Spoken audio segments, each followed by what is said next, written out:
E a malha viária mais antiga da humanidade, o Caminho de Peabiru, que passa em Mato Grosso do Sul.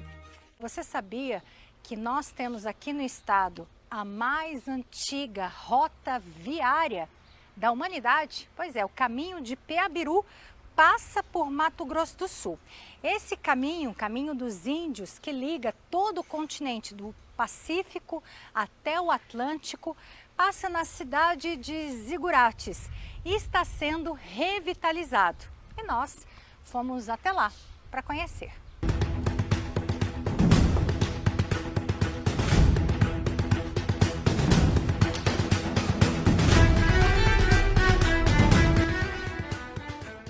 Quem foram os viajantes que percorreram o caminho mais ancestral de Mato Grosso do Sul?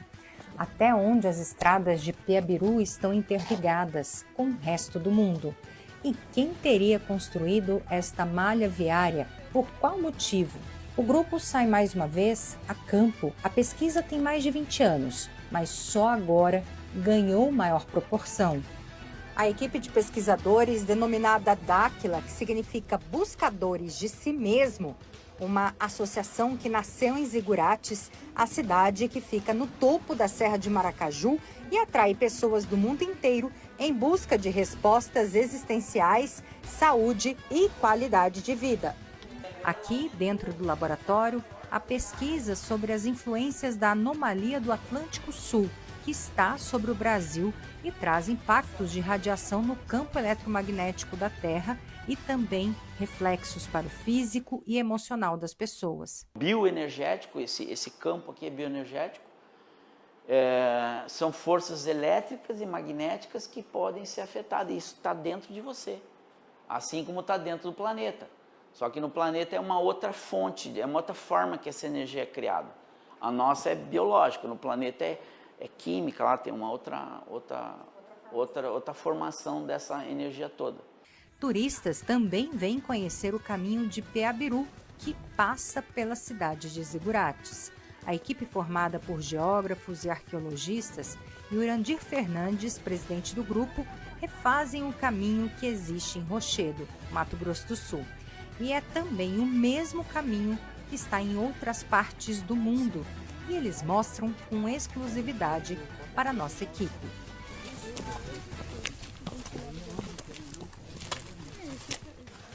O termo Peabiru tem origem no Tupi-Guarani e significa caminho amassado. Na época dos indígenas, era para facilitar as trocas de mercadorias. Mas, segundo Urandir, era também orientado pela Via Láctea, construído sob uma malha eletromagnética e poderia ser visto do alto. Todas as marcas são observáveis de cima. Veja só este pezão numa pedra, com a precisão da imagem do drone. Quando surgiram os índios, já existiam esses caminhos. Então, eles aproveitam porque já fazem interligações e aproveitaram também para fazer o intercâmbio de cultura, dos costumes no geral, comercialização de sementes e outros produtos. Muda tudo, muda a história do Brasil, porque quando eles chegaram já existiam os índios, então não era um país desabitado, um continente. E antes dos índios já existiam outras civilizações que deixaram esses caminhos, mas eles chamam de caminho dos índios, caminho dos incas, porque foram ocupados por eles. Na realidade já era bem mais antigo. Caminhos que teriam sido construídos, segundo os pesquisadores, por uma civilização anterior aos sumérios. Essa civilização seria dos morios, que foram utilizados também pelos colonizadores do Brasil e da América do Sul. Caminho principal que ligava Cusco, no Peru, ao litoral brasileiro, na altura da capitania de São Vicente, hoje no estado de São Paulo, e atravessava todos os territórios da Bolívia, Brasil, Paraguai. Um total de 3.000 quilômetros. Agora eles já pegaram tudo muito pronto. Já estavam as trilhas, cidades, alguns monumentos em todos os continentes já existiam. Mas pelo Brasil, né? Quando eles chegaram aqui, os colonizadores tiveram facilidade em adentrar a América do Sul, porque já existiam os caminhos. Eles só teriam que negociar com os índios para liberar a passagem. Esses eram os nomes: Caminho do Ouro, Caminho do Sol, Caminho do Imperador, Caminho das Tropas, Caminho dos Jesuítas, ligando Atlântico ao Pacífico. No Peru, Caminho dos Incas, que leva a Machu Picchu. No Brasil, foi chamado de Caminho dos Índios, porque eles indicaram para a coroa como acessar o território e as minas em troca de objetos. Foi nestas expedições que os pesquisadores encontraram o pezão neste lugar que parece um arquipélago de pedras. Fica no município de Paranita, no Mato Grosso. Outras etnias, né, outras civilizações bem mais antigas, né, porque os índios não trabalham com pedras, não tem ferramenta para elaborar pedras, cortar. A questão é arco e flecha e caçada, né?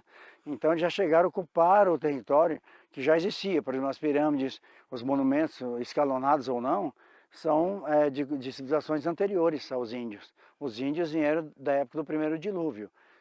É o que sobrou da humanidade, né? Então habitavam em cavernas e tudo mais. Agora eles já pegaram tudo muito pronto. Corre a lenda do tesouro, da botija de ouro enterrada, entendeu? Então a história é longa, mas tudo por conta da colonização. Esse ouro é muito antes dos incas, muito antes dos índios, né, habitarem o que nós chamamos de caminho do Piabiru, ou caminho dos índios, o caminho dos incas, né? Digamos aí de uns 7, 10 mil anos atrás. Pelo menos isso aí. O caminho de Santiago da Compostela seria também trilhado pelo caminho de Piabiru, passando por França, Portugal e Espanha. 500 mil pessoas visitam esse lugar por ano. E o Brasil tem milhares de rotas. No estado de São Paulo, em Barra de Ararapira, no Parque Estadual da Ilha do Cardoso, os pesquisadores encontraram um caminho que já foi submerso pelo Oceano Atlântico, que sai em direção a 2 ilhas. Em Mato Grosso do Sul, especificamente em Rochedo, ele passa por cima da serra. Você tem uma amplitude visual gigantesca, de quilômetros e quilômetros. Isso favorece o controle territorial e também a comunicação, porque aqui você poderia acender uma fogueira, ser visto muito distante, e esse outro ponto acender outra fogueira e assim replicando a comunicação, né? É uma forma que nós identificamos como uma possibilidade desse local aqui já ter sido usado, além dos vestígios materiais que nós encontramos em toda a região. Aí nós estamos indicando, né, existem esses indícios fortes de que esse caminho do Piabiru, ele passava por aqui, principalmente por essa região de morros, né? Olha, pelas pesquisas, pode colocar aí uma faixa muito mais de 10 mil anos atrás é pouco. Pelo que a gente tem pesquisado, os objetos que a gente tem encontrado, não só aqui, mas em diversas partes do mundo que a gente já visitou e a gente teve a oportunidade de ver o que outras equipes também estão achando aí de objetos, são indícios de uma civilização muito mais antiga do que a gente tem conhecimento até hoje. Um pouco mais à frente, indícios e marcas feitas na rocha. Esses círculos sempre juntos, de 3 em 3, representando o número perfeito na matemática universal. Todas as marcas que vamos verificar, todas elas têm um tripé, fazem um tripé, um triângulo, né? Então, essa triangulação, eles consideravam como se fosse um ABC, como se fosse Pai, Filho e Espírito Santo, ou como se fosse o divino, como se fosse energias, né, das polaridades, positivo, negativo e neutro. Então, para nós, nas pesquisas, vimos que houve uma intervenção, talvez de uma civilização muito mais avançada, com uma tecnologia muito mais elaborada, que provocaram essas marcas em baixo relevo para deixar para, posteriormente, as pessoas fazerem uma apreciação ou um estudo, né? Então, não seria obra da natureza, tem outras marcas que acontecem, mas... Tem um risco perfeito aqui, não dá para perceber, não pode ser marca d'água, nada assim, né? Porque parece que foi cortada mesmo a pedra. Sim, né? parece que foi cortada, né? E existem outras marcas bem mais elaboradas e uma simetria, né? Então nós podemos ir para outras ali para ver que não faz parte de uma obra da natureza, de alguém esfregando uma pedra aqui, riscando, marcando, né? Então é muito mais elaborada. A gente pode diferenciar as duas marcas, né? Essas marcas misteriosas, vamos assim dizer, são os círculos e as marcas de água. Isso daqui é a marca de água do processo de deteriorização natural da rocha. Isso daqui é por conta da chuva e da seca. Os viajantes marcavam esse território para deixar referência a outras pessoas que passariam por aqui. e também indicar que esse era o caminho de Peabiru. Um pouco mais à frente, a água servia para se refrescar, beber e curar possíveis ferimentos. Também 3 lagoas, que não secam, mesmo em período de grande estiagem. Até isso foi identificado, um recurso hídrico sobre um aquífero. Essa água não seca, essas 3 crateras, tem uma aqui, 2 lá, sempre tem água. Agora é um período de muita seca mesmo, os rios sazonais estão todos, né, sem nenhuma gota d'água, e aqui tem água. E se esvazia, no dia seguinte está cheia novamente. Tanto essa quanto as outras 2 crateras. E elas obedecem à simetria das marcas que nós vimos agora anteriormente. Então tem 2 e mais uma terceira, faz uma triangulação. Então nós temos 2 crateras lá e uma terceira aqui, como se fosse uma triangulação macro, né? E lá micro. Então essa triangulação ela obedece a uma certa frequência eletromagnética, uma simetria não só na forma material, mas na forma geométrica, na forma energética também. E aqui o caminho propriamente, sobre a Serra de Maracaju. Neste trecho, ele é de terra, mas existem lugares que foram construídos com pedras e também com grama. O que dizer desta pedra fatiada? Em muitos lugares, a equipe identificou marcadores, como esse trecho que indica um caminho que leva para a Amazônia e outro para a Bolívia. E sai aqui de Rochedo. Indicativo do caminho. O ramal da direita, ele vai para Corumbá, Bolívia, Paraguai. O ramal da esquerda mostra os caminhos que chegam até a Amazônia. Acredita-se que algo de uma tecnologia ainda não conhecida teria cortado essas pedras. Essa pedra, a tecnologia para cortar essa pedra é a mesma tecnologia que nós vemos, por exemplo, no Egito, né, quando eles cortaram as pedras para a pirâmide do Egito. A gente vê, por exemplo, em algumas gravuras rupestres, na Pedra do Ingá, é um exemplo, tá? Que também a gente pode utilizar aqueles desenhos perfeitos em pedra que você não sabe como é feito. Por exemplo, Machu Picchu, Ollantaytambo, que também é no Peru, que tem aqueles cortes exatos que você não consegue passar nenhuma agulha ali dentro daqueles cortes. Então, é a mesma tecnologia que foi utilizada para cortar essa pedra. Seguimos o caminho em busca de mais evidências e chegamos às cavernas da região de Rochedo, algumas marcas nas cavidades. Os arqueólogos da equipe já identificaram registros rupestres da pré-história. O caminho de Peabiru passa exatamente aqui em cima. Está caindo a luz, chegando a noite, e os viajantes daquela época precisavam de um abrigo para passar a noite. E encontravam esse repouso nesta caverna. Os pesquisadores encontraram artefatos da Idade da Pedra e também da agricultura. Estamos falando de 4.000 anos antes de Cristo. E agora essa área está toda isolada para preservar esse local. Nós estamos fazendo a salvaguarda do patrimônio. Estamos protegendo as entradas das cavidades, que fazem parte dessa propriedade, né? Estamos deixando o material arqueológico protegido, para que os turistas não coletem, não levem embora. E instruindo, né, uma boa parte dos grupos turísticos que vêm aqui sobre a necessidade de estar sempre protegendo, né, de evitar riscar a parede e, caso identifique alguma coisa, que comunique. A parceria entre a Associação Dáquila Pesquisa e Secretaria de Turismo do Estado de São Paulo autorizou a pesquisa na região. E a pesquisa é uma forma de proteger e salvaguardar esses caminhos, que só no estado de São Paulo tem 5.000 quilômetros e está em 25 cidades.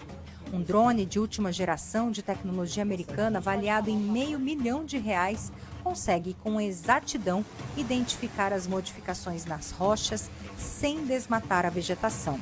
O trabalho pode ser inclusive feito à noite. O resultado são essas imagens no computador. Aqui é um local com vegetação. Esta já é a imagem do drone sem a vegetação. Ó, aqui todas são trilhas, ó. Aqui é trilha, aqui por cima é trilha.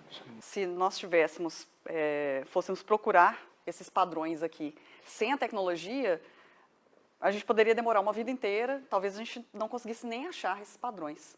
Com a tecnologia, um trabalho que poderia demorar aí 20, 30 anos ou nem acontecer, ele foi feito em menos de meia hora. Então, você identifica os padrões pela imagem, isso daqui é uma mata, né, fechada, nós identificamos os padrões pela imagem e nós fomos direto até o ponto.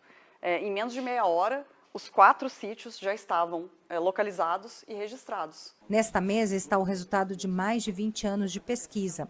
Todo o material recolhido e catalogado, registrado junto ao IPHAN, estavam em estradas e dentro de cavernas. Foi guardado para proteção. Nada do que está aqui foi escavado, nada foi retirado, nada foi comprado. Essa tecnologia é muito semelhante, provavelmente igual à tecnologia que os incas usavam. Como a gente está na rota do Piabiru, a gente está estimando e colocando que isso é uma troca tecnológica entre as populações que viviam aqui e as populações que viviam no Peru. Ninguém colocava uma pedra dessa nas costas e viajava pelo mundo, mas a tecnologia viajava junto com cada pessoa. E nas trocas culturais, nos encontros, uma pessoa explicava para outra como é que ele poderia fazer para amassar um grão, né, para armazenar o grão, para fazer o alimento, para manipular algum tipo de remédio. Então esses objetos eles seguem a mesma tendência em vários locais do mundo. Alguns materiais são até do período colonial. Esse artefato foi encontrado por vizinhos em uma caverna próxima aqui, a mais ou menos 8 quilômetros, e são vários artefatos da época Brasil Colônia. Então o material é ouro nórdico, alumínio, zinco e cobre. Brasil Colônia, geralmente eles utilizavam essa aqui como brasão, como para impor respeito, ou um sinal de ou paz ou guerra, para que as pessoas pudessem realmente saber qual a intenção dos cavalheiros ou dos bandeirantes que estavam chegando, né? Todo o material vai fazer parte de uma reserva técnica. Então nós estamos com recurso próprio, juntamente com todos os associados, trazendo à tona, movimentando esse esforço e também fazendo parceria com outros profissionais para trazer a população brasileira, para mostrar ao mundo que a história do Brasil é muito mais rica e muito antes do que se fala. Então, com certeza vai ajudar a reescrever a história do Brasil, ou complementar a história do descobrimento do Brasil, porque todo esse material aqui, exceto esse, mostra que é muito antes do Brasil Colônia. Tudo isso aqui já existia uma ocupação. Então quer dizer que a história não está contada de uma maneira muito real, muito fiel. Então está contada de uma certa época para cá, do ano 1500 para cá. Agora, antes disso aí, já era colonizado, já era povoado. E o que existe no Brasil, em termos de arqueologia, botaria, vamos dizer assim, o Brasil como o primeiro do mundo em termos de descoberta arqueológica, revelação de observatórios astronômicos feitos em pedras ou através de outros monumentos mais.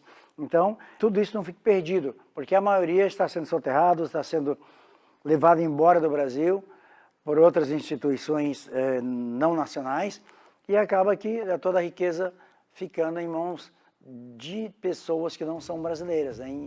Na realidade, o arsenal, o legado está aqui.